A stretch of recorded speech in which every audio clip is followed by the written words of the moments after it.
I work hard each and every day. Olá, estamos ao vivo em mais um PodMind e você é o nosso convidado especial.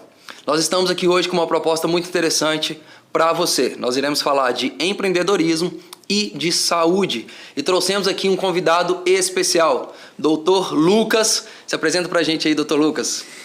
Queria primeiro agradecer o convite da Dani, do Bruno, de toda a equipe, do estúdio maravilhoso, realmente é uma recepção dessa incrível e até quem cuida de alimentação, hoje vai sair um pouquinho da alimentação, porque o cardápio aqui está maravilhoso.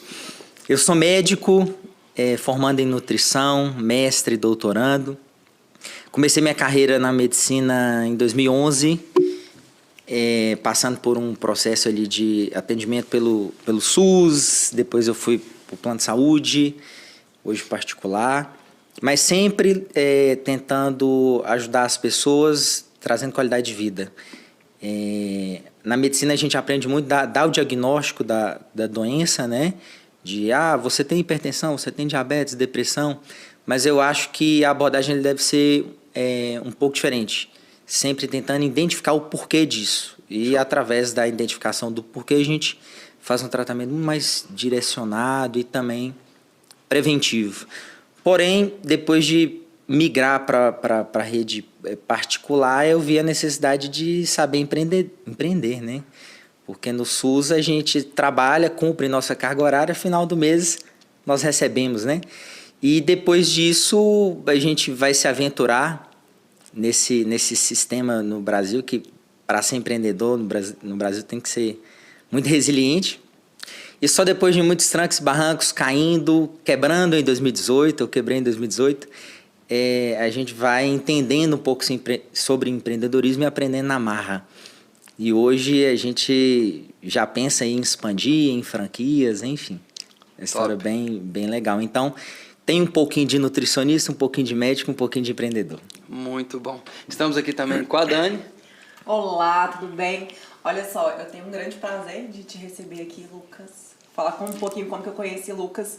Estava na faculdade, né? A faculdade era muito voltada para a área hospitalar e posto de saúde e tudo mais. E eu tinha no meu coração de querer clinicar, né? E aí, o Lucas já era conhecido na época e eu entrei na internet e falei, eu quero ir no Melhor Médico para eu procurar um estágio. E aí eu olhei e aí eu entrei em contato, a gente conversou e aí foi o nosso primeiro contato. E desde então estamos aqui, se passaram o quê? 9 anos, né?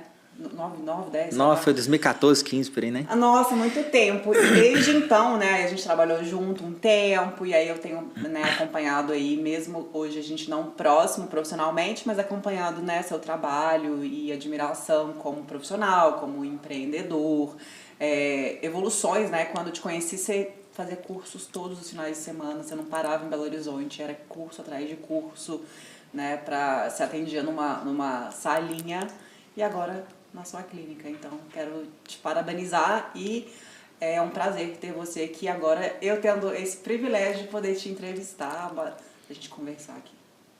Legal, muito gratificante realmente ver a história minha e sua, né?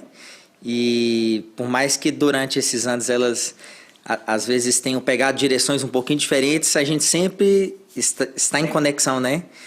Desde aquela época com você estagiária, em 2013, 14, depois você formanda, você profissional da saúde, eu pequenininho no consultório, totalmente perdido, e hoje, alguns anos depois, a nossa conexão, a energia e proximidade não mudou praticamente nada, mesmo alguns anos sem encontrar. Isso é muito legal. Bem legal. Muito show. Saiba que a honra é nossa, tá? Você agradeceu por estar aqui, mas a honra é nossa de estar recebendo vocês. Não só você, mas a Dani também, essa parceria que a gente tem feito, essa conexão que tem sido muito boa. E é um privilégio pra gente mesmo estar aqui recebendo um pouquinho daquilo que você vai trazer pra gente. Tá ok? Eu queria te fazer a primeira pergunta. Qual foi o maior desafio que você se encontrou aí nessa carreira? O maior desafio... Um desafio único é difícil. É difícil pontuar um único desafio. São vários. Na verdade, talvez o maior desafio que eu tenho enfrentado na profissão e na vida foi de ser pai. E uma coisa está interligada à outra. Por mais que durante a vida, eu tentei separar o Dr. Lucas do Lucas, a gente vê que é praticamente impossível, né? É a mesma pessoa. Sim. Apesar de, por exemplo, profissionalmente eu tenho alguns valores que pessoalmente são valores completamente diferentes. Exemplo, como profissional eu tenho a disciplina, excelência, dedicação e compromisso. São meus principais valores. E através desses 4 valores eu consigo ter resultados. Pessoalmente, os meus principais valores são reciprocidade, paz, liberdade. São coisas completamente diferentes. Mas o fato de ter sido pai fazendo faculdade, e aí eu tinha 22 anos, e nessa época, quando eu precisei de ajuda, assim, meu pai virou e falou assim, olha, você é pai, agora você se vira, né? Você vai ter que assumir, vai ter que arcar com esses compromissos. Eu me senti completamente perdido, e aí nesse momento a gente tem aquele choque ali de... Hoje ser pai novo ou ser um pai solteiro é bem diferente. Naquela época da faculdade inteira, de 12 períodos, de 60 alunos por sala, eu era o único pai da faculdade inteira, né? Então o pessoal até me olhava torto. Parecia que eu tinha cometido um crime naquela época. E era um menino cuidando de uma criança. De uma criança cuidando da outra, literalmente. Eu bem naquela época de festa, de sair, viajar, conhecer o mundo, aconteceu isso. E aí eu tive que fazer igual meu pai falou, agora eu vou ter que comprar fralda, etc. E durante a faculdade de medicina não tem estágio remunerado. Até hoje não tem, né? E aí eu tive que me reinventar e eu comecei a fazer evento. E como eu vou começar a fazer evento, você não tem capital para criar um evento? Eu falei, eu vou trabalhar em evento. E aí eu comecei a vender ingresso. Fui para algumas casas noturnas. Eu já fazia alguns eventos, algumas confraternizações dentro da faculdade. Então, a calorada eu já fazia. Promovi um evento que chamava Praia Med, que é um encontro universitário de estudantes de medicina, sempre em alguma praia. E aí tinha uma empresa que fazia isso e a gente só vendia os ingressos e era comissionado.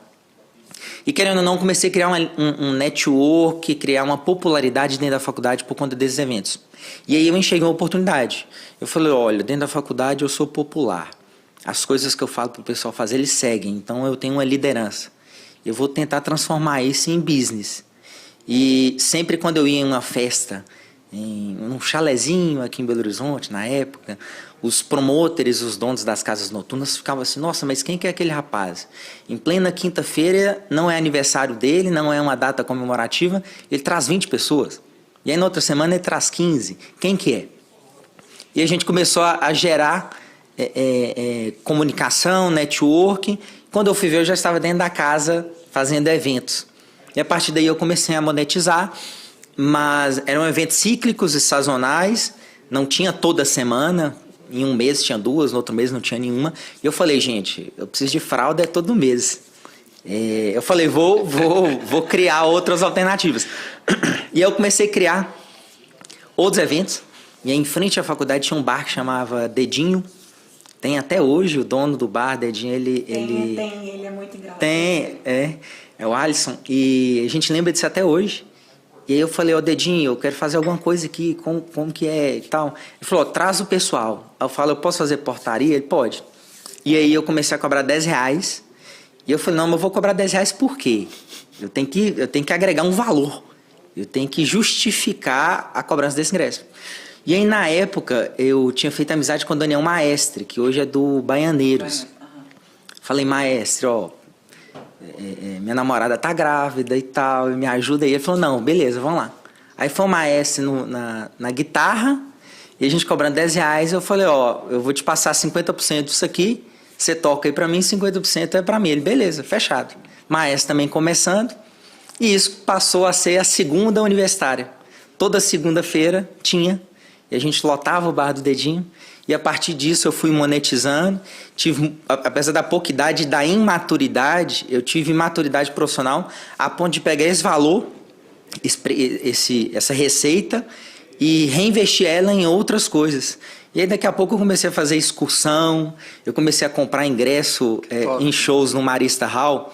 E naquela época era Zé Cabaleiro, Zeca Pagodinho, Titãs, eu comprava ingressos e revendia, comprava 35, 25 reais, e aí no dia do evento revendia 80, enfim.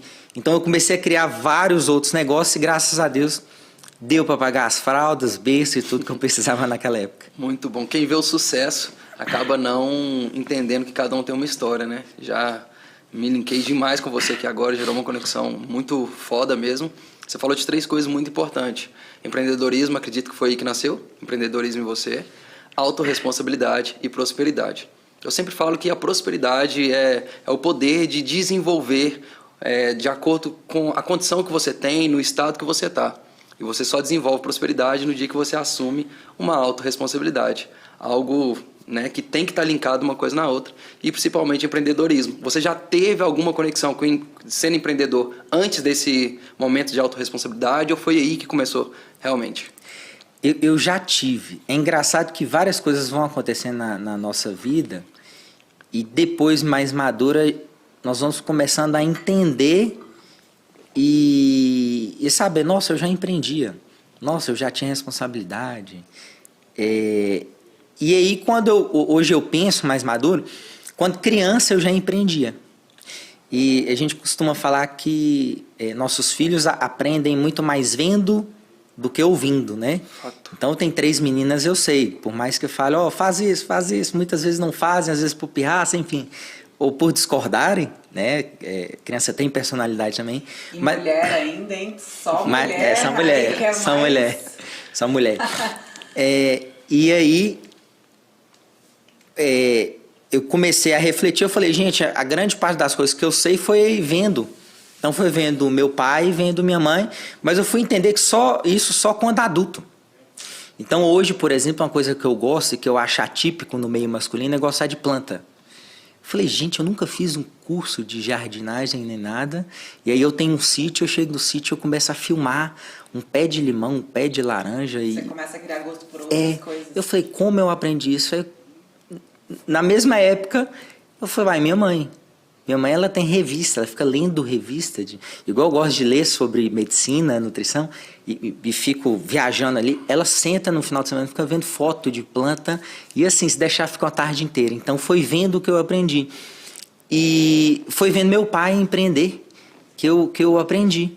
Porque ali por volta de uns 8 a 10 anos de idade, morando em Teófilo Otoni, me deu vontade de começar a ganhar dinheiro, assim, sabe? E eu vinha para Belo Horizonte com minha mãe passear. No interior, o passeio nosso era vir para a capital para ir para o shopping. E eu vinha para cá, a gente passava ali na Telemig. Telemig era empresa de prestação de serviço telefônico, né? E naquela época tinha orelhão em todo lugar e era vendido cartão telefônico. Tinha as fichas, mas depois das fichas vieram os cartões. Sim. E tinha os colecionadores de cartão. Verdade. E na escola, eu via o pessoal comentando daquilo, crianças, adultos, enfim. E no interior, não tinha uma tiragem, uma oportunidade, uma variação de cartões tão grande como na capital. Na capital eram muitos colecionadores. E aí na porta ali da Telemig, se não me engano era na Goitacazes, aqui no centro de Belo Horizonte, ficavam pessoas na calçada, trocando cartões e vendendo cartões telefônicos. E aí eu pedi a minha mãe para me levar lá. E eu chegava com uma quantidade enorme de cartões e trocava e comprava por alguns centavos aquele dinheirinho ali que meu pai e minha mãe davam. Levava esses cartões lá para o interior e vendia eles muito mais caro. E aí eu tinha um caderninho que eu anotava na caneta quantos cartões eu tinha, qual que era de menor tiragem, qual que era de coleção, qual que não era, e ia vendendo. Então toda vez que eu vinha em Belo Horizonte, vinha uma vez por mês aproveitar um final de semana, que minha mãe ela vendia roupa, então ela vinha comprar roupa para vender roupa no interior. E aí eu vinha com ela passear, ela passava comigo na Telemig, eu pegava alguns cartões, comprava, levava para Teófilo Otoni e vendia. E aí eu começava a ganhar um dinheirinho para comprar um sorvete, para comprar um chocolate. Top. E a partir daí eu falei, gente, eu já era empreendedor e mal sabia que era empreendedor. E você tinha qual idade na época? Eu tinha uns 10 anos no máximo. Uns 10 anos no máximo. E eram moedinhas que eu ia juntando ali. E meu pai me incentivou a partir do momento onde ele me deu um cartão de banco, de poupança, e falou assim, todos os meses eu vou colocar ali para você 20, 30 reais para você fazer as suas coisas e você não pode me pedir mais dinheiro. E é com esse cartão aí que você vai se virar. E eu adorava aquilo. Eu ficava olhando saldo. E eu ia no banco fazer o extrato. Na época não tinha celular, né? Não existia. Então eu ia até o banco, assim, uma vez na semana, só para colocar o cartão na maquininha, ver meu nome na tela e falar, nossa, eu tenho dinheiro, eu tenho saldo. E aí no início eu tirava extrato. Aí eu chegava em casa com aquele extrato e ficava viajando. Aí eu mostrava ao meu pai, ele falava assim, Lucas, não tira extrato. Porque o extrato tem imposto, tem taxa, e o dinheiro que eu estou te dando, você está perdendo ele. Tira o saldo. E aí eu tirava o saldo. Verdade. E aí eu fui aprendendo um pouco também sobre imposto. Então, cada dica dessa eu fui levando e tem até hoje para a vida. Muito bom. Porque, assim, a faculdade não te ensina a gerir um negócio, não te ensina a empreender. E a gente analisa, né, os maiores profissionais, empresários, eles têm aí uma história de infância mesmo. Acredito que na escola, né, a gente poderia, sim, aprender mais. Porque hoje em dia a gente ser empreendedor não é só abrir uma empresa, é fazer negócios, é lidar com vendas. E a gente a todo momento vende, compra. Então isso acredito que poderia ser mais presente na nossa vida, na vida de uma criança, na escola, na faculdade. Mas acredito que aqueles que têm essas experiências, né, elas acabam sobressaindo. Como que você teve essa experiência desde novinho, que aprendeu com seu pai, com sua mãe. Então a gente vê que o sucesso, ele começa, né, ele inicia lá na infância. Não é agora que a galera já tá vendo o que está acontecendo de fato, mas há muito tempo você já vem construindo tudo isso. A gente tem muitas crenças, né? A gente cria muitas crenças. E uma das crenças que eu tinha é justamente essa de sair da faculdade e falar assim, mas na faculdade de medicina não ensina nada de contabilidade, nada de marketing, nada de gestão. E de tanto repetir aquilo, eu acreditava e acabava não buscando a solução para isso. Eu falei, mas na faculdade de contabilidade também não ensina de marketing. Mas na faculdade de administração, talvez não aborda tanto sobre venda. Na faculdade de marketing não ensina contabilidade. Mas por que as pessoas que fazem marketing têm empresas de sucesso? O contador, ele abre o escritório dele de contabilidade, empreende, e o médico fica falando, eu não tenho marketing, eu não tenho isso, e ele não abre a empresa. E aí é uma crença limitante, que você fica repetindo e não busca resolução para isso. O sol nasce para todos, ou seja, isso é lei da oportunidade. Então, a oportunidade está para todo mundo, né? O sol nasceu, todo mundo olha lá, está para todo mundo. E a questão da sombra, não. A sombra a gente tem que buscar. E a pessoa ela pode buscar a sombra a partir do momento onde ela entender que o sol é uma oportunidade. Ela pode criar essa sombra através de um barraco, através de uma casa, ou se ela não tem condições de construir, ela pode ir para baixo de uma árvore. E os problemas eles vão vir. A gente tem que criar a oportunidade para resolver eles. E foi assim onde eu comecei a buscar informações em todos os segmentos para aprender justamente um pouquinho de marketing, um pouquinho de contabilidade, um pouquinho de gestão. Então, eu acho que o profissional de qualquer área, principalmente da saúde, que é o que eu mais ouço, de médico, de nutricionista, de tudo. Mas na faculdade não tem isso, não tem faculdade. Então vai atrás e busca. Vai atrás e busca, e hoje a informação está em todo lugar. Eu não fiz nenhuma outra pós-graduação voltada para a área de exatas, mas eu me viro com uma planilha de Excel, eu me viro com um planner, eu me viro um pouquinho com marketing. E se você não souber, vai atrás de pessoas que saibam. Sim. E aprenda, né? Tem uma palestra que eu dei uma vez em um evento, e aí sobre gestão. E aí eu falei assim, o lugar onde eu mais aprendi sobre gestão foi nessa faculdade. Aí eu virei o slide. Na hora que eu virei o slide, é um bar com aquelas cadeirinhas de plástico, amarelinhas, cadeiras e mesas de plástico, e o nome do bar era faculdade. E aí estava assim, faculdade. Eu falei, essa foi a minha faculdade de gestão. Top. Porque eu, universitário, morando sozinho, saindo do interior, vindo para a capital, ia nos finais de semana, nos dias de semana à noite, pós-prova, para o bar. E ali no bar ia fazendo amizade com gente de todo canto. E ali foi minha faculdade da vida, onde eu aprendia sobre gestão, marketing, etc, etc.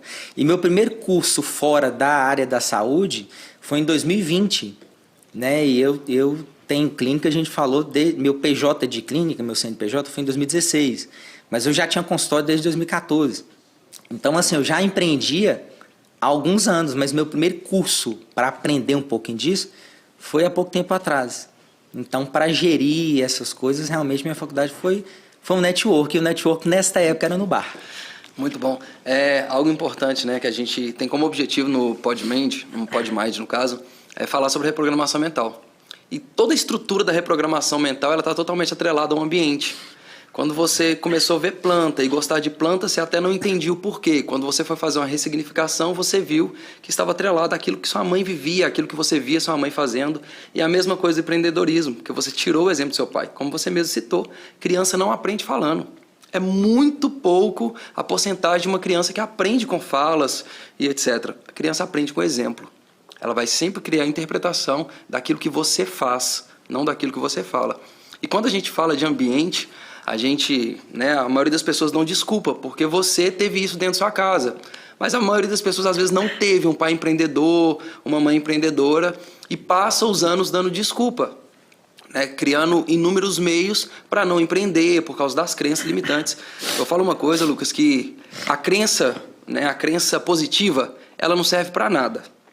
É o primeiro ponto. E a crença negativa, ela serve para muita coisa. Para te paralisar, para te impedir de crescer, para te impedir, né, de fazer aquilo que realmente você merece, que você deveria viver, que é uma vida extraordinária que todos nós. Você disse que o sol nasce para todos, só que alguns escolhem a sombra, outros procuram a sombra, né, e cada um vive a vida do jeito que quer.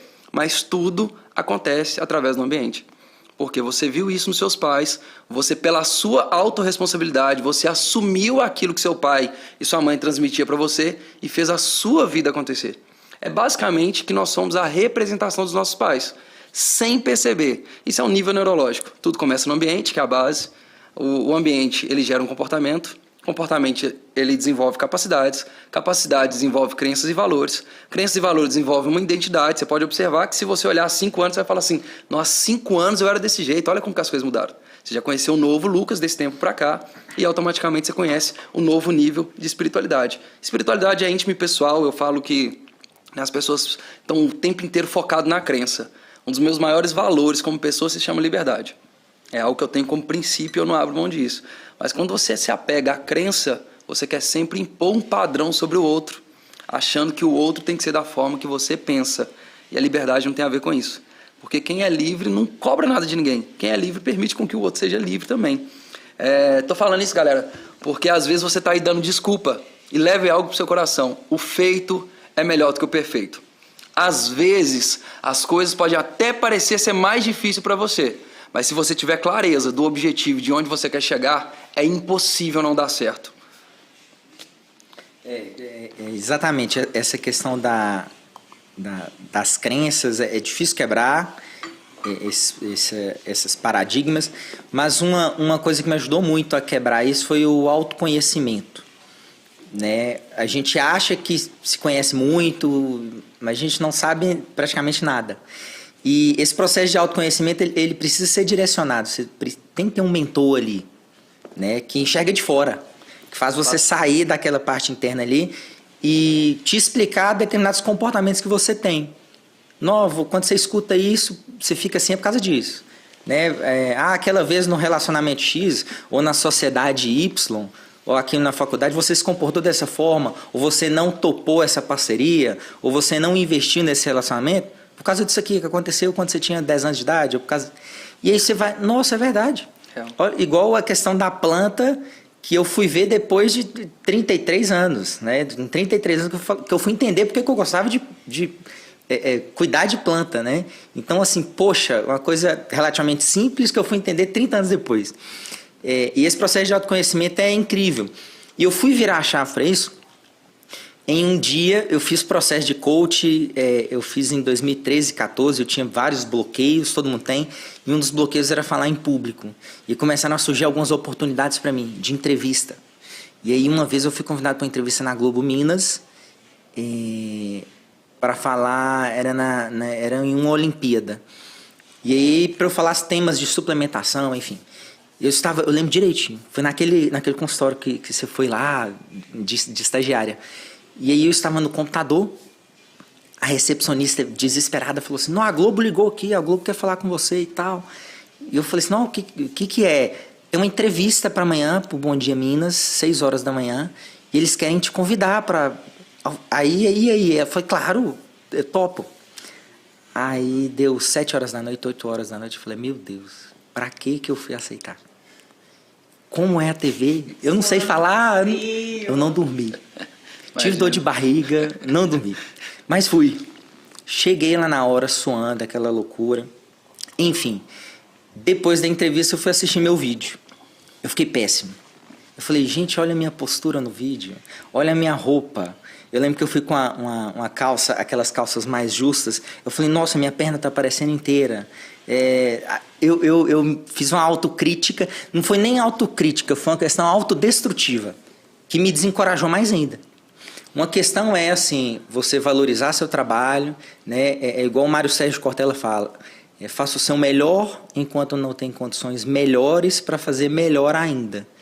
Se eu tivesse a maturidade que eu tenho hoje, eu teria pensado dessa forma. Olha, foi o melhor que eu consegui porque eu tinha me preparado para aquilo.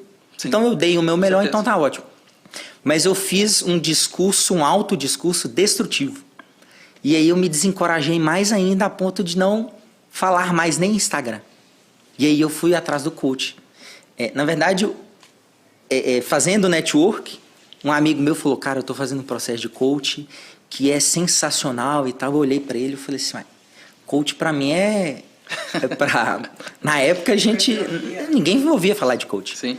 Né? Na rede social ninguém sabia quem que era o Wendel Carvalho, o Pablo Massalvi, dentre outros aí, né? Sim. E coach, eu falei, mas é o quê? Quantas vezes por semana? Você está puxando peso? Como é que... Não é coach assim, não.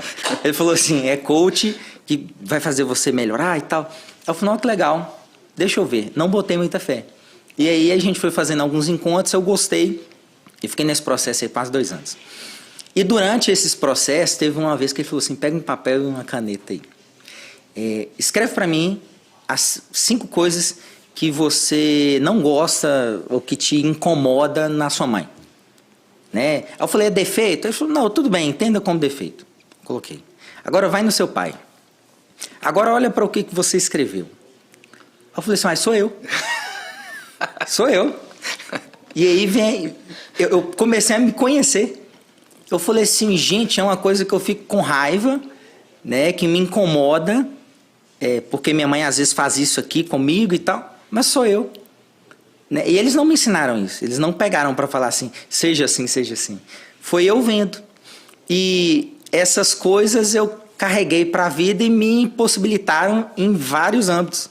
Seja no pessoal, no profissional. Isso me limitava de evoluir. Mas como eu iria saber disso se eu não tivesse processo de autoconhecimento? Então, muitas vezes, eu tinha problemas com o funcionário, com o parceiro, com tudo, por conta disso. E a partir do momento onde eu identifiquei, eu falei, nossa, eu preciso melhorar. E a partir disso eu fui me autoconstruindo, porque quando eu tive noção disso, eu já tinha uns 27, 28 anos.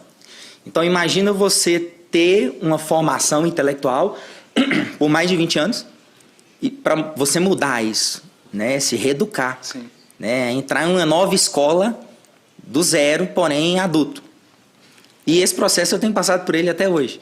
Então, todo dia é um aprendizado e isso me fez ir para um degrau cada vez maior. Você citou do Pablo Marçal, né? Ele fala muito que sua maior dor tem a ver com o seu propósito, né? Aquilo que antes era um problema, você lida, trata aquilo.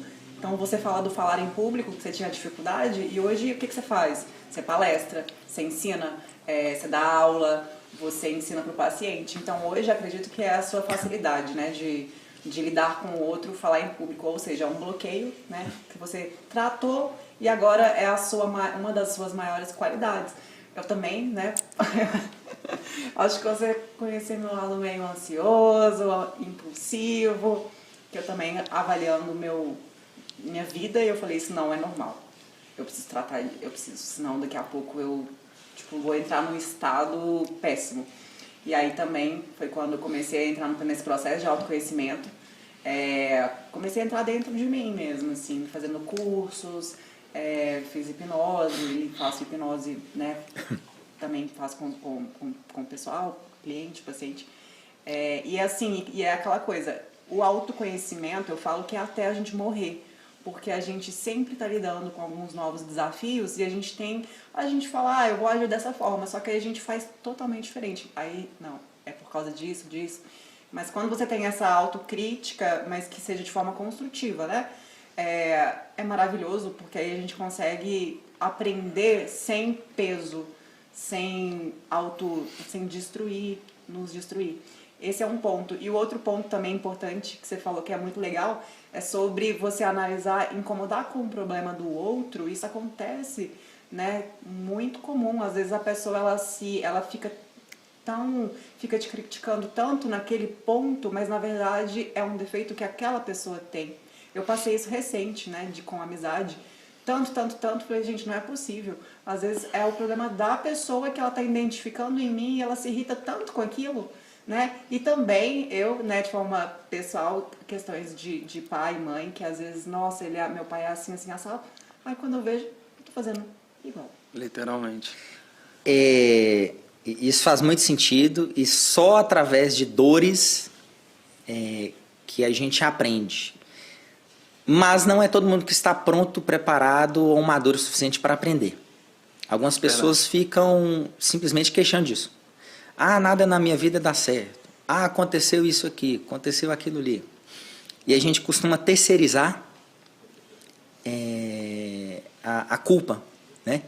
E aí um exemplo que o Walter Longo é escritor, e eu vi ele falando uma vez, que a moral escrava é a moral aristocrata. E aí, só para contextualizar, uma moral, ela diz respeito, por exemplo, o funcionário, parceiro, enfim, chegou atrasado no trabalho. E aí atrasou no ônibus e tal, e chegou lá, o chefe chamou a atenção. E aí, quando é a moral aristocrata, a pessoa fala assim, não, mas esse chefe meu é ruim, é chato, ele tá errado, eu odeio esse cara, odeio essa mulher, essa chefe. Quando na verdade foi um erro, talvez aconteceu algo imprevisto, enfim. E aí terceirizou a culpa. E a moral escrava é quando a pessoa vira e fala, não, realmente eu sabia que hoje tinha protesto na rua, eu podia ter acordado mais cedo, saído mais cedo, eu poderia ter pegado um caminho um pouco diferente e evitado o atraso. Não, então tudo bem, eu vou melhorar. São poucas pessoas que têm essa maturidade, esse nível de consciência. E aí acaba terceirizando a culpa. A culpa é no governo, a culpa é no vizinho, a culpa é no chefe, a culpa é no funcionário, a culpa é em tudo, é menos minha. Né? Então a culpa é minha, eu ponho ela em quem eu quiser. E isso é um processo que a gente tem que aprender com a nossa dor e nosso problema. Nada acontece por um acaso. Sim. Eu nunca fui uma pessoa muito religiosa, mas nos últimos 10 anos eu me tornei completamente. E eu vejo que quanto mais fé você tem, mais fácil você toma decisões para certas coisas. Porque o universo ele vai te guiando. Né? Então, você fala assim, gente, oh Deus, eu queria isso, tal, por que eu faço? E quando você menos vê, você está assistindo uma novela e aí vem a resposta. Você está ouvindo uma rádio e aí alguém fala na entrevista uma coisa e aí você assimila. E as maiores dores da minha vida foram os meus maiores aprendizados. Eu não fiquei lamentando, apesar de ter doído pra caramba. Uma delas foi na universidade, onde eu estava com uma professora minha de genética. Então, veja bem, eu lembro o nome dela, eu lembro a sala, eu lembro em qual momento do dia, eu lembro tudo. E aí eu estava escrevendo um texto, eu mostrei para ela, para a gente discutir sobre o tema. E ela falou assim, Lucas, você é muito inteligente, mas você escreve muito mal. Não dá para entender nada. A acentuação viva, está muito ruim isso aqui. E aí eu engoli seco e daquele dia eu fui embora para casa. Eu não quis nem ficar mais na aula. Eu falei, nossa, que terrível. E eu me senti culpado, fiquei mal, etc. Quando eu saí dali, enfim, demorei para processar aquilo, para mim machucou.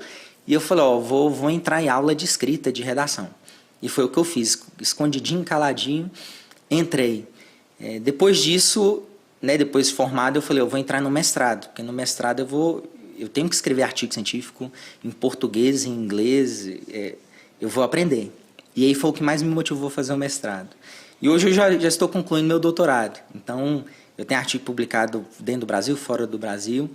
Os textos no Instagram são muito bem montados, muito por conta dessa dor que eu tive. E uma outra dor ainda na faculdade, foi um professor também que eu lembro a cena, lembro o horário, lembro tudo, onde o professor ele estava passando feedback sobre o término do internato, que é aquele processo onde a gente fica no hospital, imerso ali. E aí o professor ele começou a dar o feedback para os alunos.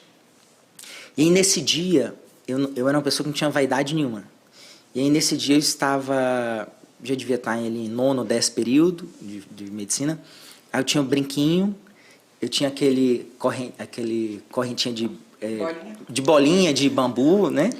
Eu estava com uma roupa toda estampada, né? Cheio de desenho colorido e tal, e o jaleco aberto. E durante essa discussão eu estava na maca, onde a gente examina o paciente, e eu estava com uma perna, tipo a coxa, por cima da maca, com o braço assim, e a outra perna meio que em pé. Então eu estava assim, com o brinquinho, o jaleco aberto, e ele falou assim: Lucas, você não se porta como médico, né? Olha o traje que você está, olha a posição que você está agora, né? Você vem atender com brinco, a roupa estampada, isso na frente de todo mundo. Isso para mim foi assim, né? Teve muitas repreensões, né?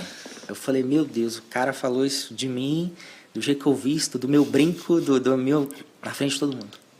Aí eu fui embora para casa arrasado. Falei, nossa, eu tô feio, eu sou isso, eu sou aquilo, etc. Doeu, machucou, mas ele falou, a partir daí eu tenho que mudar. E hoje, assim, para ir trabalhar eu demoro 1 hora para arrumar, né? Então, o sapato tem que combinar com o relógio. A diferença, claro, fez super diferença do seu crescimento, da mudança do seu look. Sim. Também. Não, a gente não pode adoecer por causa disso, né? Sim. Mas, assim, se cuidar, se vestir melhor, querendo ou não, são cartões de visita, né? Claro. Acho que a diferença apresentação. É né? Porque também, hoje, na época, eu acho que você deve ter até lidado com desafios disso. Eu acho que você era mais gordinho. Sim, né? sim. Fui obeso, né? Gordinho é bondade da sua parte. E aí vai melhorando, eu tive obesidade e eu fui evoluindo. Então, assim, é só uma analogia para todo mundo entender que problema vai acontecer com todos nós, né? O problema só muda. Então, eu atendo e os pacientes falam, mas minha vida está isso, está com aquilo. Eu falo, a vida de todo mundo tem problema, e se não tivesse problema, a gente não seria resiliente e a gente não iria evoluir. O problema só muda, né? O problema de uma criança é porque a rodinha do carrinho quebrou. Aí ele chora por conta daquilo. Um problema de uma pessoa com a faixa etária mais avançada, que está aposentada na praia, na frente do mar, é porque a luz queimou e não tem um supermercado ali perto para ela comprar uma nova luz. Então, problema sempre vai ter. A questão é justamente para nos desafiar a resolver e criar soluções para aquele problema, porque a partir daí a gente aprende e vai para um passo adiante. Dentro do contexto, né, do autoconhecimento, tudo isso aconteceu porque você buscou esse autoconhecimento. Eu sempre costumo dizer que autoconhecimento não é só se conhecer. Porque cada dia que passa a gente vê que a gente menos se conhece. Porque existe um mundo de outras fontes para a gente se conhecer. 85% dos nossos resultados ou das nossas ações e reações é movida por um inconsciente. Uma pessoa com QI mediano, vou colocar igual a mim, que não fiz faculdade, não estudei direito, não tive formação de família, não tive base de nada disso.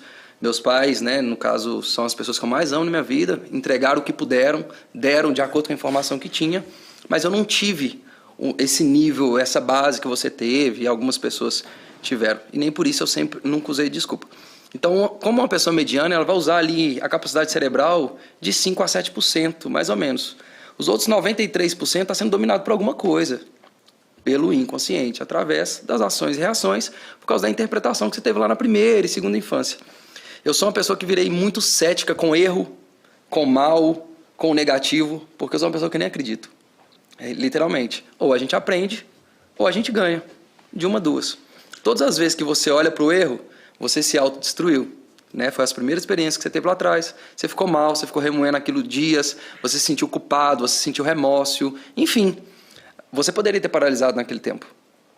Se você não tivesse um propósito maior, uma autorresponsabilidade que já vieram dos seus pais, às vezes você não teria se tornado o que você se tornou.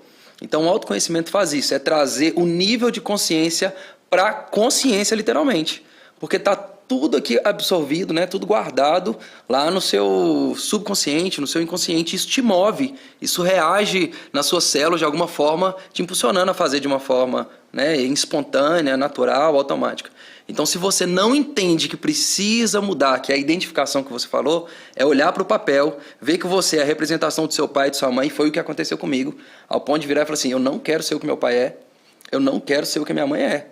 E eu me tornei, acredito que da minha família, o mais bem-sucedido de todas as gerações da minha família, pelo menos até onde eu saiba. Mas por uma decisão.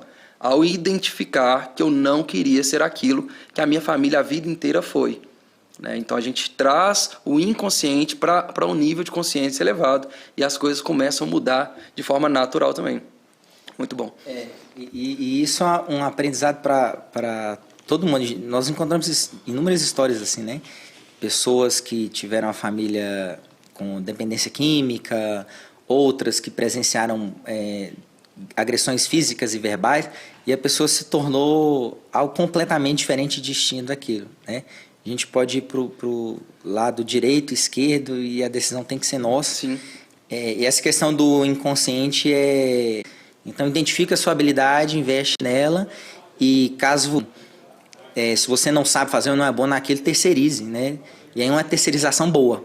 No caso, tenha como sócio, contrate, Sim. Peça ajuda, mas coloque pessoas boas nisso. Você tem que identificar, olha, eu não sou tão bom quanto eu preciso que seja esse trabalho. Né? Então, por exemplo, eu não sou bom para fazer gravações, para fazer cortes de podcast, então vou contratar alguém que seja bom para isso. E eu vou ficar executando o que realmente eu tenho uma maior habilidade. Eu tenho um método 3Ps, né, que é até um treinamento que eu dou, performance, prosperidade e propósito. O objetivo desse método é trazer ou ativar a área de genialidade de cada um. Porque o que as pessoas fazem? Querem fazer de tudo, foi igual a mim. A Dani também é assim, a maioria das pessoas querem fazer tudo. Você aprendeu um pouquinho de cada coisa, mas hoje você foca naquilo que você é bom. Quando você foca naquilo que você é bom, você também tem uma nova descoberta sobre você. Se você tem uma nova descoberta sobre você, você começa a entender que o outro é bom em alguma área que você não é. Você já passou ali para uma reciprocidade de respeito, empatia. Você vai sempre olhar para o outro de uma forma diferente que a grande massa olha. Porque aonde que está o problema? É eu sempre querer que o outro faça do meu jeito. E isso acaba que você não consegue delegar, você não consegue pedir ajuda para as pessoas, porque você acha que as pessoas não são capazes de fazer da forma que você faz. Só que aquela não é sua área, cara. Você tem que descobrir uma área de genialidade para que você realmente venha ter um resultado exponencial, senão as coisas não vão. E é por isso que muita gente demora demais a deslanchar, demora demais a ter resultado, porque está encontra dificuldade. Eu tenho 2 sócios hoje. Sara, ela é mídia social, trabalha com edição de vídeo, enfim, toda a minha parte de design gráfico, as minhas mídias, ela faz tudo. E antes ela trabalhava para mim, né? Ela era contratada. Até o dia que eu falei assim, cara, vamos abrir uma agência e eu preciso de uma pessoa igual você, porque eu não sou bom enquanto você. Você é uma pessoa muito foda, então eu quero desenvolver essa área sua. E hoje ela é minha sócia e tem o João, hoje que ele é gestor de tráfego, né? Trabalhou aí para uma das maiores agências de tráfego do Brasil, que é a V4. Enfim, tem estratégia muito foda de faturamento de mais de 1 milhão de reais mês, no caso. E 20 anos de idade, eu virei para ele e falei assim, cara, eu não sou bom nisso. Ainda que eu saiba um pouquinho, que a gente tem que saber, até mesmo para às vezes você ver um erro onde uma pessoa ali não está vendo, né? Aquela visão do mentor de fora, mas deixe com que as pessoas sejam boas nas áreas que elas são boas. Não adianta eu pegar um gestor de tráfego e falar, cara, faz umas imagens para mim. O cara não é bom naquilo. Eu acabo perdendo, é o que a gente acaba fazendo na igreja. Porque eu aprendi a vida inteira como pastor, todo mundo tem que pregar, cara. Então você tem que pregar, você tem que ganhar alma, que você tem que batizar. Cara, às vezes o cara é bom só pra tocar. Deixa o cara só tocar. Às vezes o cara é bom só pra cantar, deixa o cara cantar. Ah, não, esse aqui é bom pra ensinar. Não, esse aqui é bom pra pregar. Então quando você dá oportunidade, né? Eu acredito que eu fui um vendedor de sonhos e um cara que sempre descobriu talentos de pessoas. Porque eu sempre me especializei nessa ideia. Se o cara é bom pra cantar, deixa eu ajudar ele a cantar. Entende? Vou aprender algumas coisas para potencializar aquilo que ele é bom. E as pessoas às vezes não fazem isso. É aonde que vem a cobrança. Infelizmente, né, você falou quase de uma estatística, 98% das pessoas não conseguem realmente ter resultados exponenciais, porque não descobriu uma área de genialidade. E existem vários processos para isso. É o que a gente falou do autoconhecimento. Sim. Então, olha só, 98% não descobrem. E aí, quando vão descobrir? E às vezes tem gente que vai ter essa descoberta, né, com uma faixa etária muito mais avançada, quando poderia ter feito isso antes. E aí cai nessa de... eu quero que a pessoa batize, eu quero que... Né, então, lá no meu lado, eu quero que a pessoa emagreça, eu quero que ela faça exercício, eu quero que ela faça musculação. Mas espera aí, ela é boa na natação. Eu quero que ela coma frutas, mas espera aí, o organismo, a genética, a nutrigenética e nutrigenômica dela não é favorável para determinados tipos de fruta. E aí começam a vir os problemas de comunicação. Então, hoje eu vejo muitos casais separando, sociedades se desfazendo, pessoas criando determinados atritos, justamente para eu não saber disso e querer transformar o outro numa coisa que ele não é ou não gosta, e por uma falta de comunicação, né? A gente tem que preocupar nem sempre como a gente fala, mas como o outro entende.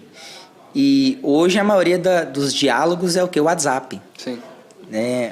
Antigamente era ligação, eu adorava aquilo.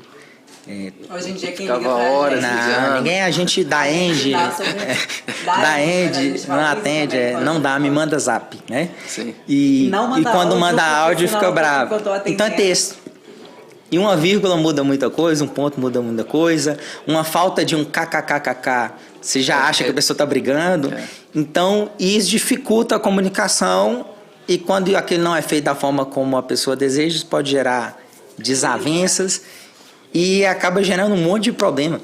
E como a gente mencionou que eu preciso de alguém para me ajudar nisso, eu preciso de alguém que é melhor que eu nisso, e como nós precisamos tanto de outras pessoas, como nós vamos ter outras pessoas se a nossa comunicação e alinhamento de propósito, de expectativa não é atingido. Então, vamos fazer uma sociedade, né? Vamos fazer uma parceria, já aconteceu demais comigo. Vamos fazer uma parceria, vamos montar um projeto, aí no papel fica, naquele primeiro momento fica mágico, né? A gente fica extremamente entusiasmado. Mas aí não alinha expectativa, não tem alinhamento de valores, a comunicação também não é alinhada e aquele sonho ele desmorona. E aí quando a gente fala em sociedade, tem que ter alinhamento dos 4 Cs. C de cultura. Então a cultura ela precisa estar alinhada, porque caso contrário isso pode dar problema. Caráter. Então C de caráter, precisa verificar essas questões de caráter, porque precisam ser sinérgicas. Capacidade de entrega. Né? Não adianta, por exemplo, eu estar trabalhando ali todo dia até meia-noite e meu sócio não traz novidades, não faz cursos, não traz técnicas novas para investir naquele negócio. E comprometimento. Não adianta eu também ficar ali sábado, domingo e meu sócio, minha sócia está na praia fazendo selfie na academia 3 horas da tarde, enquanto eu estou completamente comprometido naquilo ali. Então, quando a gente faz essas reuniões, vamos fazer um projeto, vamos fazer um lançamento, vamos abrir uma empresa, só sonha, né? Desmorona meus sonhos ali na mesa, pessoas dela, e aí todo mundo acredita, é a famosa meta sem métrica. Eu preciso emagrecer 20 quilos. Beleza, a meta. Agora eu vou começar. 2023 é um ano da minha vida. Beleza, e aí? Aí deu março, junho, continua precisando perder os 20 ou talvez até mais.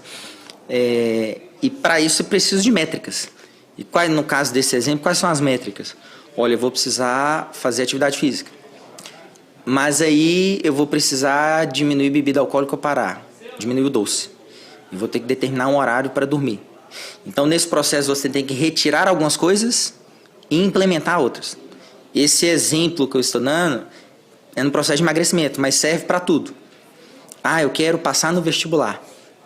Eu vou precisar pegar o sábado que eu vou para o bar ou para o futebol à tarde ou para o clube tomar sol e estudar. Eu vou precisar comprar mais livro disso, vou precisar entrar num curso daquilo. A quinta-feira que eu ia para o futebol, então você vai ter que tirar coisas e implementar outras. E determinar essa meta. Eu vou passar em 6 meses, eu vou passar em 1 ano. E tem que ser coisas palpáveis. Sim. As pessoas criam inúmeros sonhos que não são palpáveis, talvez pelo tempo ou pela jornada que ela precisa. Então, eu quero comprar eu dou como exemplo. Isso eu aprendi na época do processo de coach. E o homem quando começa a ganhar um pouco de dinheiro, assim, ele quer fazer o quê? Quer comprar o quê? Carro. E aí, isso foi 2016 também, carro. Né, assim, em casa a geladeira vazia, não tem nem roupa para vestir, mas quer comprar um carro. E Belo Horizonte é assim, é uma beleza. E aí foi assim comigo.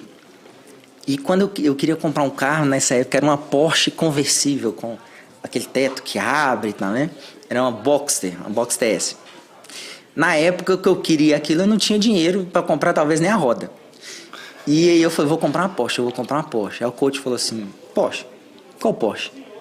Qual que é a cor da Porsche? Como é o banco da Porsche? Qual que é o ano da Porsche? Você tem que materializar isso e exercitar todos os dias.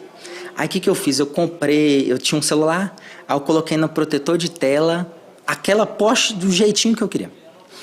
Aí ele falou, agora nós temos que ter as métricas. Você vai ter que juntar dinheiro. Você vai ter que deixar de gastar nas coisas que você gasta e tem que tentar identificar outras formas de ganho. Renda passiva, ativa, enfim. E aí eu comecei a trabalhar para isso e tal. E isso em 2016. Aí em 2017, eu fui para eu nunca tinha viajado para fora do país. E eu formei em 2011, então já tinha 6 anos de formado. Meus colegas de sala, tudo já tinha viajado para... Nem para Argentina eu tinha ido, que é aqui perto, que hoje é muito mais fácil. Eu falei, vou fazer minha primeira viagem, eu acho que eu mereço passear um pouquinho, conhecer um outro país. Aí eu fui para fora, para os Estados Unidos, fui encontrar um amigo de longa data e fiquei lá uma semana. E aí a gente foi para fomos para um baile funk na época. E aí, baile funk, o meu último dia nos Estados Unidos, curti, tomei uma para ficar alegre, animado. Quando eu chego na casa dele, eu bato a mão no bolso, cadê meu celular? Nossa, meu celular, eu vou embora daqui a pouco pro Brasil, meu celular. E eu fui embora sem o celular. Ele ligou pro Uber, e o Uber, lá nos Estados Unidos, foi na casa dele e entregou o celular. Mas eu já estava no Brasil. Falei, nossa, e agora?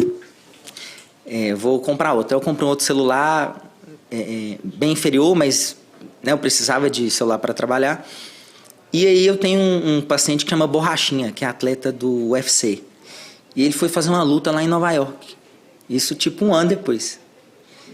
E aí eu falei, Borrachinha, cara, aproveita que você tá aí, pega um celular meu que eu esqueci há um tempão atrás. Tem coisa de aula nele e tal, eu queria, né, meu celular.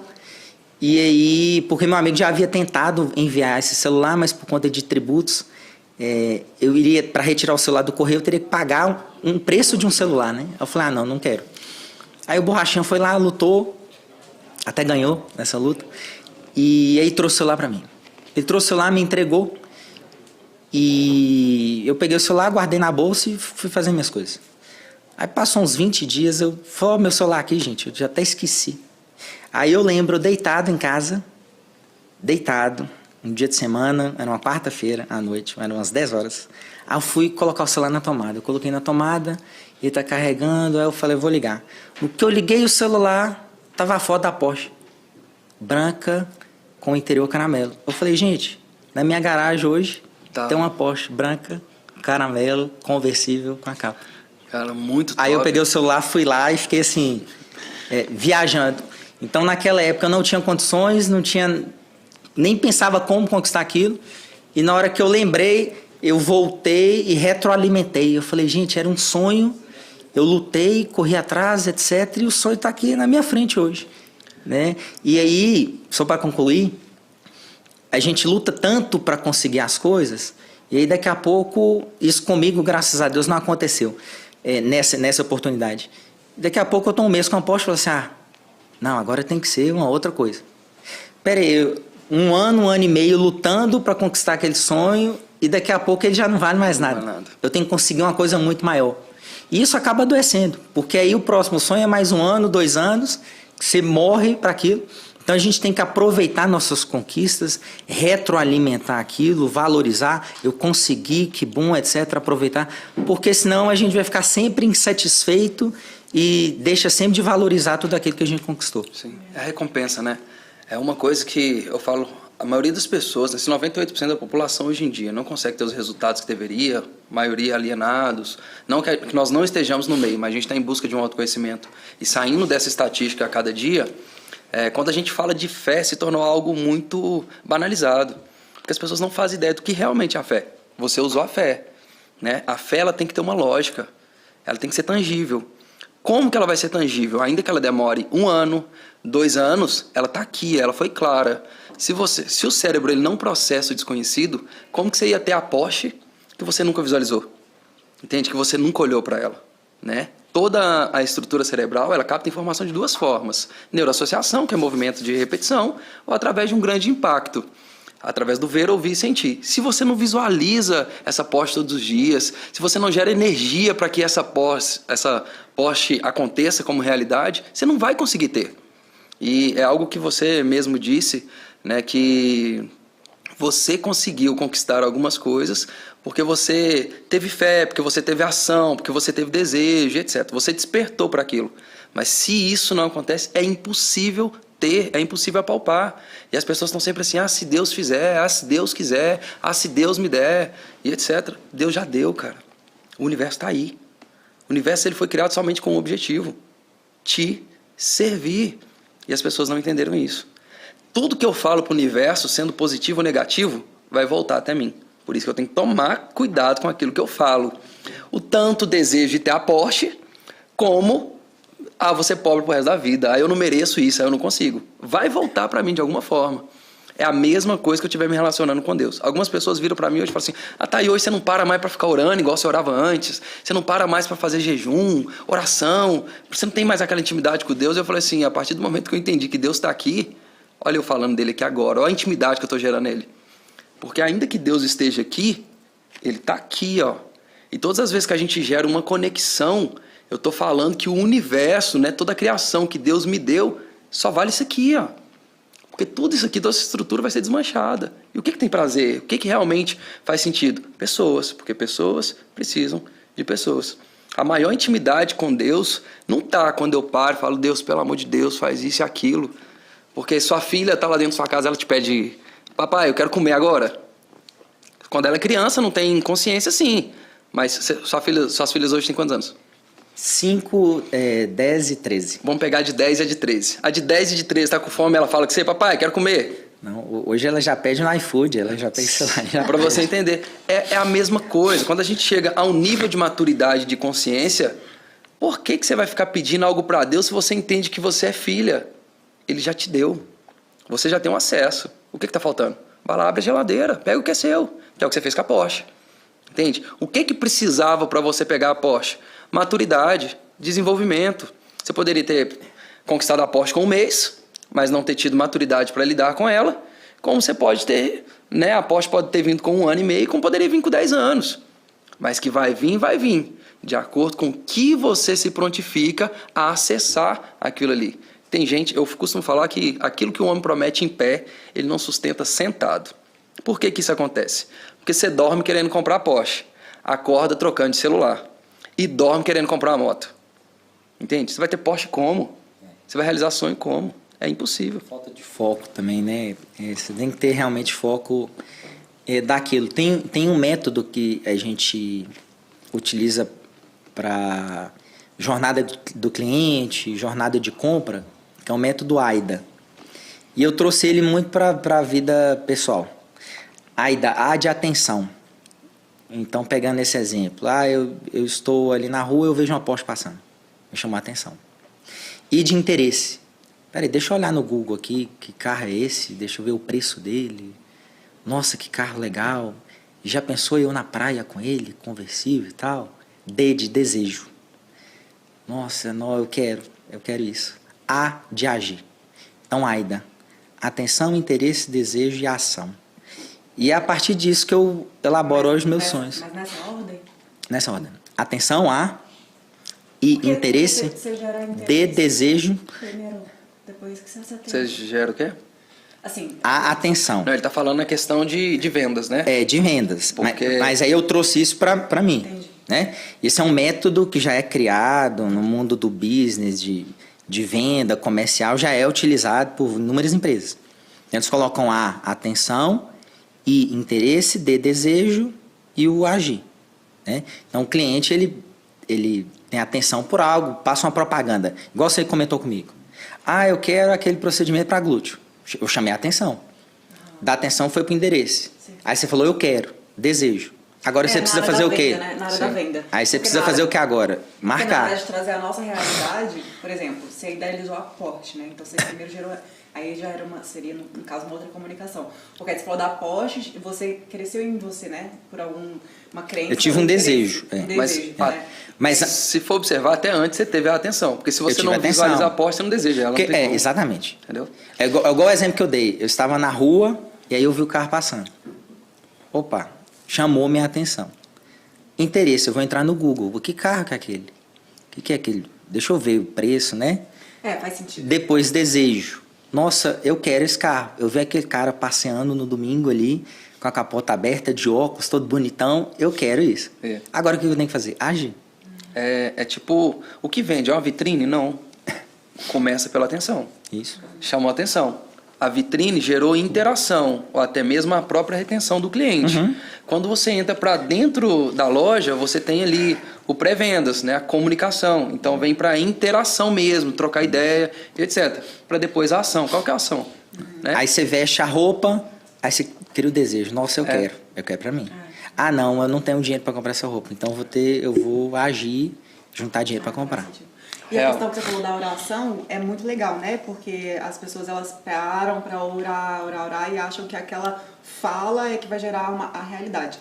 É legal, sim, às vezes, em algum momento, porque às vezes a vida tá tão... A pessoa não foca em si, né? Sim. Porque, na verdade, a oração não é para Jesus, não é para Deus, é para nós. Sim. É pra gente. Aí, às vezes... Então, assim, a minha visão hoje, é importante orar. Aliás, não é essencial, é importante você ter a conexão. Cada um tem a sua forma. Só que às vezes ela não para se enxergar, para olhar para dentro de si, né?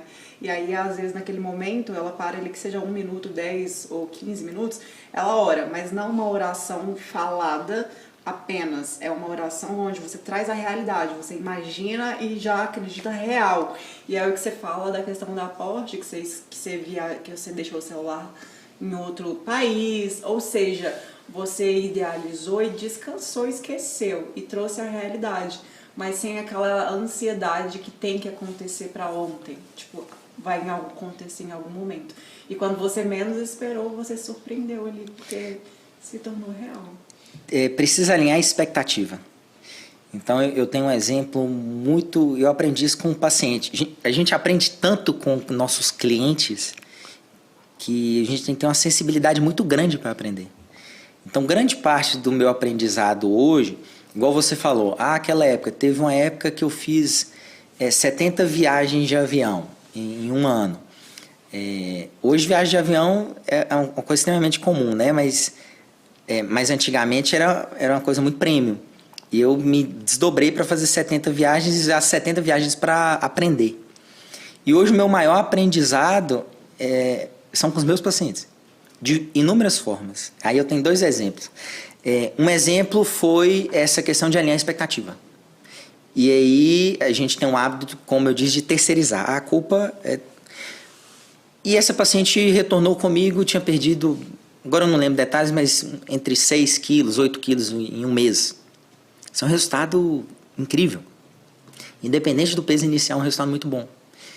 Mas ela entrou no consultório de luto. Falei, fulana, mas o que houve? Não, eu tinha que ter perdido 10.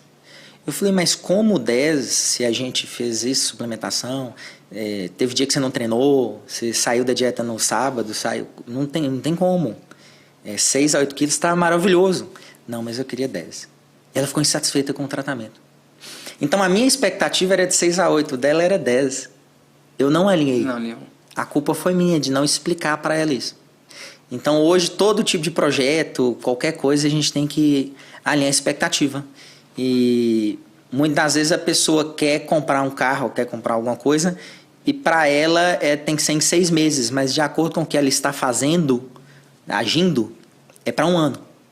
E aí chega em 6 meses, ela não conquista, ela não se acha o suficiente para aquilo e acaba desistindo. E um outro aprendizado que eu tive com o paciente... Homem tem um desejo muito de carro.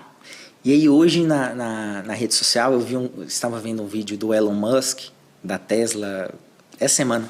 E ele falou uma coisa que todo mundo aqui já sabe, mas é sempre interessante ouvir coisas que a gente já sabe para reafirmar aquela teoria. Que na internet ninguém fica postando fracassos, todo mundo só posta as qualidades, coisas boas. E a gente olha aquilo e fica querendo a mesma coisa. Mas cada um tem sua história, enfim. E a gente na internet aí vê pessoas extremamente bem-sucedidas. Nossa, tá com isso, aquilo, eu quero. E aí, muitas vezes, as pessoas têm o objetivo de muito dinheiro.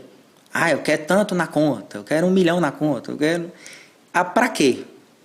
Se perguntar, a pessoa nem sabe responder pra quê. Mas eu quero 1 milhão, é vaidade, o nome disso. E aí eu fui assim, eu quero. Mas para eu aumentar o meu faturamento, vai me demandar muito mais trabalho. E eu vou ter que ficar mais horas, eu vou ter que ir trabalhar final de semana, eu vou ter que, de repente, abrir mão de algumas coisas. Eu não vou viajar, eu não vou comprar essa roupa. E eu falei, nossa, mas eu estou juntando dinheiro assim, para quê? E com isso vem estresse, você vai abdicando de tempo com a família, com filhas, com amigos, sem saber o porquê, só talvez por uma vaidade. E aí em uma consulta, acompanhando o paciente há uns 6 meses, eu falei assim, fulano, esse era um homem, como você está bem? Você chegou aqui com a cara cansada, acima do peso, depressivo, olha a sua energia, como é que é outra. E aí, o que aconteceu? Aí ele falou, doutor, as formas que você passou me ajudou e tal, mas o principal foi que eu percebi que para comer meu churrasco no final de semana, ficar com minhas filhas, minha esposa, eu não precisava mais de 50 mil. Eu tinha casa, tudo que eu tenho hoje, ganhando 50 mil, eu não precisava ganhar meio milhão. O carro, todo mundo em escola boa, a gente vai para a praia, vai para a Argentina, faz tudo o que quer. Mas naquela época eu queria ganhar 500 mil e para isso eu não tinha filha, eu não era pai, eu não era marido, eu não era amigo, eu não tinha nada. E aí eu estava naquela estafa e totalmente insatisfeito, buscando algo que eu não sabia o porquê. E hoje eu trabalho X dias por semana, tenho férias, tenho folga, tenho tudo e aquilo veio para mim assim. Top. E eu absorvi aquilo. Falei, nossa, que aula. Para que eu vou ficar nessa loucura para buscar algo que para mim não faz sentido? Ele quis viver o amor, né? Eu acho que... Ele quis viver. Ele quis viver. E pra mim, tipo, amor, que é até a mensagem de Jesus. Se você tem 1 milhão ou não tem nada, a essência é o amor, sabe? Que é você doar, se sentir amado. Então tem o que a gente vê muito são pessoas, porque hoje se fala muito do milhão, né? Do marketing, milhão. Se fosse 1 milhão e 200, ia estar, se fosse pregando 1 milhão e 200, a galera toda ia falar 1 milhão e 200. Então acho que está muito assim, martelando. Mas pra quê? Em prol de quê? Se não tiver amor, se você não sentir e não receber e doar, de nada adianta. Essa questão do 1 milhão, ele pode trazer empoderamento, pode trazer mais confiança, mas traz outras coisas, pode trazer também outras coisas como soberba e várias outras coisas desnecessárias. E a gente falou de valores. A pessoa pode ter lá milhões na conta, mas ela não fala assim, eu vou ali no supermercado comprar a paz. Ela pode ter 1 bilhão na conta que ela não vai conseguir comprar a paz numa barraquinha ali, ou comprar a liberdade, ou comprar o amor. E aí, esses dias eu estava falando isso com um amigo meu, eu falei, cara, quantos milhões você acha que o Neymar tem na conta? Tantos bilhões e tal. Eu falei, beleza. Ele consegue ir ali num bar, sentar de chinelo, apertar a mão de um amigo dele lá de Santos, sem ninguém incomodar? Não. Ele consegue hoje ter um casamento, um amor, uma família, sem ninguém perturbar e ficar especulando coisas? Você acha que ele não queria ter isso? Então, assim, ônus e bônus, né? Será que precisa? Sim. E será que esse dinheiro realmente dá tudo o que a gente deseja? Então, dinheiro é necessário, óbvio, né? Mas se a gente tiver como objetivo de vida somente isso, é um vazio muito grande e não faz sentido. Eu tive uma experiência, cara, bem parecida com o seu cliente, com o seu paciente, né? Te ensinou praticamente. Eu passei a vida inteira, por ter sido muito pobre, né? Eu fui barbeiro minha vida inteira, 16 anos de barbeiro, etc. E a ideia era o quê? Aprendi que trabalhar para ganhar dinheiro. Então o objetivo era ganhar dinheiro. Não tinha propósito definido, não tinha clareza de vida, enfim, não sabia quem eu era, etc. Fiz a vida inteira para ganhar dinheiro. Em 2016 eu quebrei. Aqui em BH fiquei R$580 mil negativo. Pesadaço, passando 5 anos só pagando dívida e etc.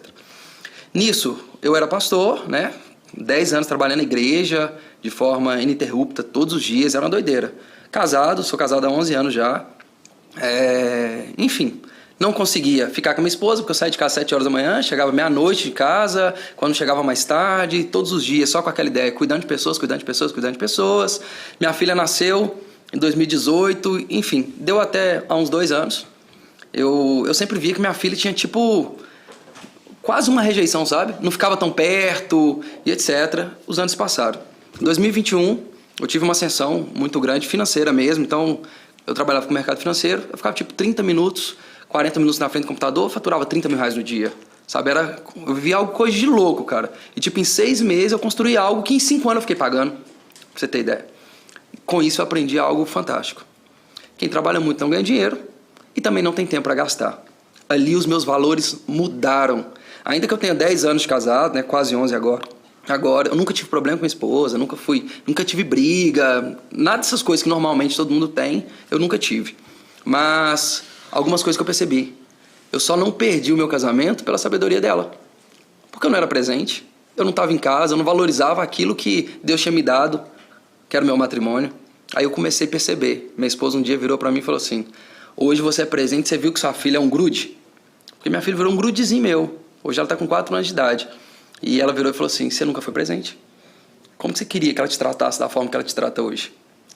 Ainda que eu tivesse um casamento muito bom, uma vida muito boa, acima da média da sociedade e etc., cara, eu não era presente. Entende? O que valia qualquer tipo de dinheiro que eu corresse atrás para fazer? E hoje, alguém me oferecer aqui 10 milhões para trabalhar 40 horas por dia. Eu fico em casa. Não faz sentido, entende? Porque os valores mudaram. Ah, você tem meta para faturar milhões? Beleza, eu tenho metas, porque eu tenho que ter clareza como objetivo. Mas nada que tire o meu tempo dos meus valores. E hoje, por mais que a minha área de atuação é emagrecimento, reposição hormonal, as principais queixas e dores hoje no consultório é ansiedade, depressão, insônia, cansaço, fadiga, exaustão e alguma melhora estética, seja de uma estria, de uma ruga, de uma queda de cabelo, de uma celulite, enfim. Olha só, de corpo eu falei só uma. Sim. Depressão não é corpo, ansiedade não é corpo, insônia não é corpo e fadiga não é corpo. E todas essas são ocasionadas porque, a grande maioria das vezes, por buscar algo que não faz sentido. Frustração. E aí a pessoa adoece, aí está com ansiedade, toma um remédio para ansiedade, depressão, toma um para dormir, um para acordar, um para não ficar triste, um para não chorar. Quando, na verdade, se a gente... Foi aquilo que eu falei lá no início. Foi uma brincadeira, né? Mas o que eu quero expressar é que a pessoa toma remédio para tratar sintoma. E foi o que eu disse lá no início da live, do podcast, que a gente tem que entender o porquê e não somente tratar aquela determinada queixa, né? E quando eu vou investigar isso nos pacientes, não é estar com ansiedade, toma aí a fluoxetina, esse citalopram, venlafaxina. Se você está com ansiedade, vamos entender o porquê da ansiedade. E às vezes a ansiedade é por ter um determinado objetivo que quer construir ele em 6 meses, quando na verdade o natural, o normal, o fisiológico é em 2 anos. E aí fica sofrendo por aquilo. Então, as principais doenças hoje no mundo de saúde mental que prejudica a qualidade de vida, na minha opinião, é por estar buscando coisas não palpáveis ou criar planejamentos fora de uma expectativa ou não fazer um planejamento adequado para isso. E a pessoa acaba sofrendo a nossa realidade ser muito diferente daquela realidade de 10, 15 anos atrás, onde o mundo era completamente diferente. Resumindo, é o que você mesmo já tinha dito, né? É não alinhar as expectativas. Isso. Você cria um cenário que ele não se torna real. Dando uma pausa aqui rapidinho. Galera, quero apresentar para vocês a Apoiar Biotech. Produção in vitro de embriões, meios de cultivo embrionários, atenção a laboratório de FIV. Tá? Você aí que tem intenção em reproduzir seus animais, né? Trabalhar aí com embriões para reproduções e etc. Apoiar Biotech está aqui com vocês, a gente está apresentando para vocês. Tá uma parceria muito forte, o pessoal é muito bem desenvolvido na área e pode ajudar vocês aí com qualquer dúvida, com tudo que vocês estiverem precisando, tanto de orientação como mentoria e etc. Tá ok? Apoiar Biotech. Lucas, já estamos chegando quase ao final aqui da nossa entrevista, do nosso PodMind. Tá? Mais uma vez é uma honra estar com você. Eu queria fazer aqui um bate-volta rapidinho, fazer 5 perguntinhas e você responde de forma objetiva o que cada uma dessas coisas significa para você. Bom, show? Primeiro, Deus. Força, alicerce. Alicerce. Tempo. Nossa, uma palavra. Tempo. Tempo. Algo impagável. Vida. Aproveitar. Família. A base de tudo. Saúde. Imprescindível. Imprescindível. Agora deixa um recado para as pessoas aí que precisam melhorar a sua estética, a sua saúde, principalmente a sua energia, vitalidade. Então, pessoal, aí eu pego questões da Bíblia, né? Lei da semeadura. Então, a gente literalmente colhe o que planta. Hoje todo mundo tem queixas de ansiedade, de depressão, de compulsão, como eu disse, mas nós precisamos realmente identificar o porquê disso. Algumas pessoas têm compulsão alimentar por questões de infância, algumas têm ansiedade por não alinhar a expectativa, alguns têm depressão por pegar aquela dor, aquele problema na infância, na adolescência e ficar criando um conceito, um discurso autodestrutivo, quando na verdade você deve pegar aquele problema e aprender com ele. Então tudo é possível, né? Aqui quem fala é uma pessoa que veio de uma família humilde, ex-obeso, onde ninguém na família acreditava que eu iria ser médico, onde eu tive filho novo e todo mundo falou que eu não seria médico, e peguei todas essas dores e dificuldades e transformei em resiliência e consegui conquistar meus sonhos. Então, em primeiro lugar, Deus, em segundo lugar, saúde, e aí depois disso que a gente vai pensar em trabalho, etc. É o que o Joel J fala, né? Não inverta a ordem, então não vamos inverter a ordem. E hoje todo mundo está invertendo a ordem, por isso que a gente acaba colhendo coisas que nós não desejamos. Então tudo é possível, o céu, as estrelas é o limite, confie em você, ande próximo de pessoas boas e tenha fé. Antes de sair da live, já se inscreva aqui no nosso canal PodMind, tá? Para você ficar mais ligado à reprogramação mental. Tudo que foi falado aqui tem tudo a ver com mindset, com a sua reprogramação, com novos hábitos, para que você venha crescer em todas as áreas da sua vida, nas 3 esferas: corpo, alma e espírito. Lucas, eu quero agradecer você pela visita, pela sua, pelo seu conteúdo, pela sua história. Eu creio que gerou conexão com a gente aqui, com o telespectador também. Eu creio que foi de grande valia para muitas pessoas que estavam te ouvindo aqui, que estão com a gente até agora, nesse momento. Eu quero agradecer você da primeira oportunidade de muitas ainda que nós iremos criar aí, para que essa conexão venha se estreitar cada vez mais. Muito obrigado. Gratidão mesmo. Eu que agradeço o convite, me coloco completamente à disposição. A Dani eu já conheço há anos, então nós temos a conexão. E aí, trazendo para o mundo de negócios, é o rapport, né? E a gente gerou rapport quando eu falei que meu valor é liberdade, o seu é liberdade. Então, acredito que daqui em diante vão surgindo inúmeras oportunidades. E eu fico à disposição para quem quiser me acompanhar. O Instagram é @drlucaspenchel. Falo sobre nutrição, sobre fé, sobre medicina, estética, de tudo um pouco. Então, quem tiver alguma dúvida, eu fico à disposição também nas redes sociais. Muito bom. Muito obrigada, Lucas. É um grande prazer, tá?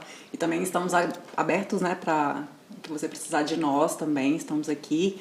Parabéns pela sua carreira, por você, pela sua essência. Claro que a gente gostaria de ficar mais tempo aqui. Você falou algumas coisas que eu gostaria de perguntar, mas a gente vai ficar horas e horas. Mas deixa para um próximo momento novas oportunidades. Muito obrigada, tá bom?